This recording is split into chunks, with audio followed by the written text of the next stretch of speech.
Hello, my name is Michael Smith, and I wanted to present to you today my research from a public history standpoint of a person that I think you'll find be both intriguing and well worthy of time spent on his story. Charles Hard Towns was born in my hometown of Greenville, South Carolina, and went on to distinguish himself as the inventor of the laser and also as the winner of the Towns Award in Religion in 2005. So I'd like to spend some time with you today talking about the main points of Dr. Towns' life and his accomplishments, and to talk about the interviews that I had with him. Was able to interview him before his death. He lived almost to be 100 and continued to work and to write and to research well up until almost his death. So he was quite profuse in his work, and he loved his work. That was his passion. As he said in one of his interviews, that it wasn't work because he enjoyed it so much. Towns was born in July 28, 1915 in Greenville, South Carolina, which was pretty much a textile town in those days. And these are some pictures from his childhood with his siblings. And then he would go on to Furman University and would complete a Bachelor of Arts when he was 19, and his mother wanted him to stay another year before he went to graduate school. So he finished a Bachelor of Science. Bachelor of Arts was in physics. Bachelor of Science was in modern languages. From there, he finished his Master of Arts at Duke University at 22, which would have been 1937. Interestingly enough, when I asked him his impressions of Duke, he said it was kind of forgettable. He was only there a very short time, and he actually left before they granted him his diploma to go on to UC Berkeley. From there, he went to California to the Institute of Technology at 24, and basically studied under men like Oppenheimer and some of the men that had would work on the atomic bombs. So he knew them very well. Actually met Einstein on several occasions as well. So he met many of the men that were around the Manhattan Project. His thesis for his PhD was on isotope separation and nuclear spins. And so his work very early began to coalesce around sonar. And then, of course, later he would have a part in inventing the laser and the maser. From 1939 to 48, he became a member of the technical staff at Bell Labs, where he worked on sonar and radar on war implements, airplanes, and other war machines of the World War II, and helped to develop the technologies that would help the United States and its allies to win the war. In 1948 and 59, he joined the faculty of Columbia University as an associate professor, and then was appointed professor in 1950. And then in 1960, he was appointed the provost of MIT. When President Kennedy mentioned the moon landing in his inaugural speech, many scientists disparaged that idea as being a fool's errand. Dr. Towns was one of the few people who endorsed it, and as a result, from that point became an advisor to presidents, from Kennedy to Johnson to Nixon. He was a part of the Apollo moon landing program, as we'll talk about. But from 1961 to 64, he's working on his invention of the laser. I'm using a lot of pictures in this demonstration because I am Dr. Towns' official biographer, and this project has now been approved to be my PhD project for Liberty University. So I'm really excited about that. That happened only last week. And he gave me over 1,000 pictures from his life to share in the book. And I wanted to share some of those with you. And I do have a letter from him granting me permission to use those in any presentation that I'd like to use them in the book or in promotion. So we have one overlapping permission here for all of these, since they were part of the allotment that he gave to me. You can see something of his early years at work. This is him working on different aspects of the maser and the laser and sonar throughout his early years of his life. And then this was the maser discovery here. This is James Gordon, one of his assistants that's working with him. And then he is demonstrating how the maser worked. And this was the early years of the idea of laser maser development. and no one had had this idea before, even though when he finally got the Nobel for it, he did share that with two Russian physicists, and there will be a part in the book where we discuss the reality of that. Whether there was a controversy about whether those men really had done much work on the discovery of the laser or not, or whether it was a nod to the Cold War, which was going on very well in 1964. We'd just come out of the Bay of Pigs and the Cuban Missile Crisis. And so there's a lot of politics in the air, and many felt that Townes should have gotten full credit, but they gave a nod to the Russians just to kind of appease them. And this is his brother-in-law, Art Choate, who co-invented with him. He also shared in the discovery of the laser. And so in 1961, the theory became a reality. This amazing light, this use of the maser used a gas, ammonium gas, and for the first time in 61 with the laser, it was light amplified. And so the laser became a reality. There was a great deal of interest in the laser as a weapon. And so much of my research is classified. I have been able to get to see some of that. There are 32 pallets of information at the Library of Congress, and then quite a bit at Furman University, which was his first school. So I've been working on the research part of this study since I was in my master's program at Clemson, where I had to propose a public history paper or a biography that I would write if I were to ever write a biography. And so Dr. Townes was that project. And so since then, not only have I traveled to Berkeley, to meet him. I went back to Berkeley after his death. Berkeley invited me to be there as his biographer for a symposium they had, in which they invited all of the Nobel laureates that he had mentored to be there and to give papers during that time. So it was quite a great experience to be a part of this man's life, even after his passing. The Nobel Prize was given in 1964, and this is a copy of the original patent that Dr. Townes had. There was some challenges to that patent, and they spent years in court. He finally won that court case. That will be a fairly good discussion and part of the book, but he never made any money really off of the laser. When you think of the number of things that have happened since the laser's development, now everything we touch on a daily basis came from this invention, from medical to music to education to anything you can imagine. Even as late as a month ago, for the first time, cold fusion was made to work properly, and it was using a laser to do that, where energy was actually created, which has a great promise to our future as far as energy development. And it worked on cold fusion for years, and the laser made it possible for it to work. So Charles Townes joined many other famous scientists, from Planck to Einstein to Niels Bohr to Pauli, in the ranks of Nobel laureates. Interestingly enough, he got his Nobel the same year that Dr. Martin Luther King received the Nobel for peace, and was actually there at the same time. And they did have some interesting connections. Dr. Townes' sister, who lived in Greenville, South Carolina, my hometown, had actually marched at Selma with Dr. King, and so they had some relationship, some friendship, and so they spent some time together at the Nobel awarding together. So basically, his career didn't stop in 64. In 1967, he moved to UC Berkeley as a professor and began to work in astrophysics, and became the advisor to presidents on the Apollo moon landing. And he was actually sitting in the chair beside the director when the Apollo landed on the moon in 1969.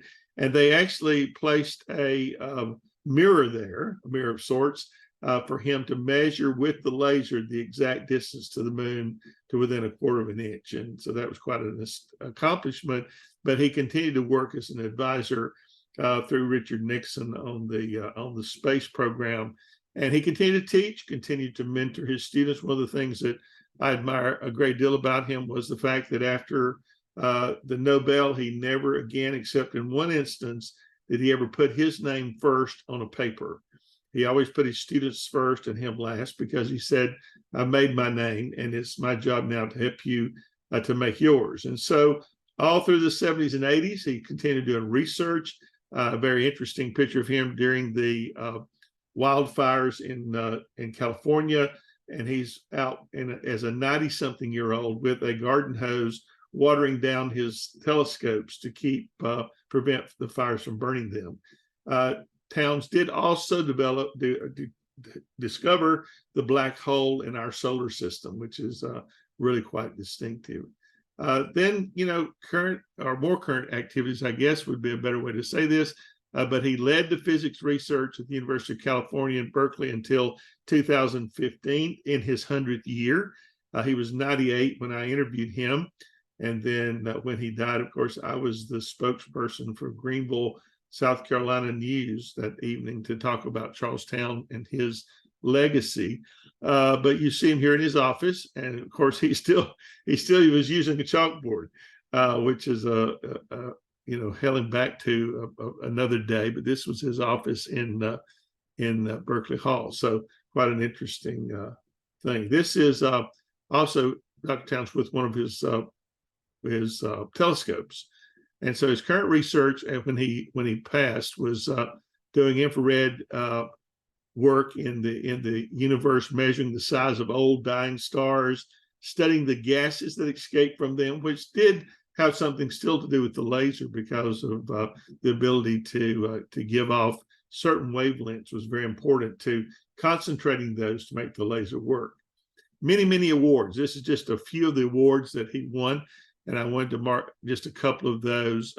This was the Nobel Prize in '64, and he was co-awarded with the two Russian scientists. And I have, interestingly enough, been to Moscow, and I am in contact with the Russian National Sciences and doing some research to determine their role in the laser, and probably will need to go back to Russia again to finalize that before my book is finished. But it's been quite an interesting piece of research. I mean, you never know where public history or local history will take you, because there are pieces that go everywhere. My hometown near Greenville, everyone's always kidding me because I'm talking about, well, so-and-so happened in Pickens, South Carolina, which is near Greenville. And they kind of shake their head like, that can't be possible. But you would be surprised how many far-reaching tentacles that public history might have in a project that you are working on. 2005, he won the Templeton Prize in Religion, which is the Nobel in religion, actually, because Dr. Towns was also a Christian. And he was attempting to bring back the discussion between religion and science, which was destroyed in the 1800s by Darwin and Lyell, when they came up when Darwin came up with the theory of evolution, and Lyell came up with the advanced age of the Earth. And so the two fields kind of went down separate roads, and they're still divided. There's still a lot of discussion, still a lot of dissension over science, over reason, as we have seen as recently as the COVID vaccination issues, where many Christians took issue with taking vaccines and denying science in the face of faith. So Dr. Towns got into great places, and it started with a Sunday school class he was teaching in Rockefeller Church in New York when he went back in his early days working for Bell Labs, and it was broadcast on the radio on how much faith was like. Faith, the Bible talks about being like our inspiration of the Bible was like the inspiration it took for him to develop the idea of the laser. He was in New York. He had been working as an advisor for the government, and they were going around looking at what everybody was doing and hadn't come up with any great ideas. And that morning he woke up early, about 5 o'clock, and he was thinking those things over, and he didn't want to wake his roommates. So he got up, went out into Franklin Park, and sat on the bench, and the inspiration for the laser came to him that morning sitting out there. And he always talked about that being very much possibly how the Bible was inspired. So he spent a great deal of time in his latter years speaking in places like Harvard and Yale and Princeton and Cambridge and India, at religious conferences about that there's not really a big difference between religion and faith, but that they have the same principles and kind of look at the same aspects. And so this won him the Templeton Prize in 2005, which was awarded by Prince Philip in England. And this is a picture of he and his wife receiving that award. Both the Nobel and the Templeton Prize monies were all donated. Charles never took any of that money for himself. He gave that to scholarships for students. He gave some to Furman. He gave some to Berkeley, and he gave to other projects that he and his wife were interested in, such as feeding the hungry in San Francisco. They were quite commonly found in feeding centers, feeding the hungry when it was needed. So basically, this idea of science and religion and the long history of intersection, was a big thing in his life at the end. In fact, when I interviewed him at 98, because I'd been trained in theology and in science, he encouraged me to take up that idea and continue with it and write something on that. So I've been trying to do that as well through the years. I only have 35 more years till I'm 100. So he's my inspiration to live to be 100. Maybe I can get more things written. This is a statue in our hometown in Greenville. This is Dr. Towns. This is the statue representing him on the park bench in Franklin Park in DC when he received the inspiration for the laser. He's writing on the back of an envelope, which is a very Southern thing. That's all the only scrap of paper he had that morning. And they're forming this statue here. This is the workroom. An interesting story that goes along with that. We had at the symposium after Dr. Towns had passed away, I was seated next to a Towns mentoree that worked for the Naval Laboratory in DC, and he asked me to check into something about this bench. Apparently, the actual bench in Franklin Park had been borrowed by the city of Greenville to fashion this bench after, and they kind of stole it. They never brought it back. So he wanted me to check into getting their bench back. So that was just one of the funny things that has happened. But this is just some pictures of Dr. Towns with his statue in Greenville. These are his family members in Greenville with him to honor this time. And of course, public history would not be what it is if we did not look at family. Of course, this is actually where Dr. Towns and his wife met on a skiing trip back in the 30s and 40s. And she was from the North, he was from the South. She was surprised to find a scientist from the South. And of course, they fell in love, and they have 4 daughters. And so basically, that's an early picture of their courtship. And then this is the latter picture where this portrait is being hung at Furman University while he's still living and celebrating 68 years of marriage. And this is Mrs. Towns again, who was very active in San Francisco in feeding programs, as I've said, as was her husband. They were both very, very faithful Christians. They had morning devotions together before they went to work. They were faithful to their church. And he was a deacon and an elder in his church throughout most of his life. So he was quite the Christian gentleman. So basically, in my research, in my book, the 2 awards, the Nobel Prize and the Templeton Award, are going to be the anchors of the book, where I talk about Towns as a man of science and a man of faith. And I think this is going to be a very important book. It may be the only thing that I write, but very little has been written about Towns. So it begs the occasion to write something that will be a remembrance of such a great figure in both religion and science, and one that young people need to know about. These are just some other pictures of his family life. This is he and his 4 daughters at a much younger year. This is, of course, early days of when they're newly married. And of course, this is his family here with his wife and 4 daughters in early days. They had a farm in New Hampshire, so they would often spend time there skiing and doing some great things. I'll tell you a funny anecdote. They took, when he passed away, they took his ashes and sprinkled some in Berkeley, took some to the farm in New Hampshire, and they brought the remainder of those ashes to Greenville to be interred there, his hometown. And my pastor did the funeral, and they had an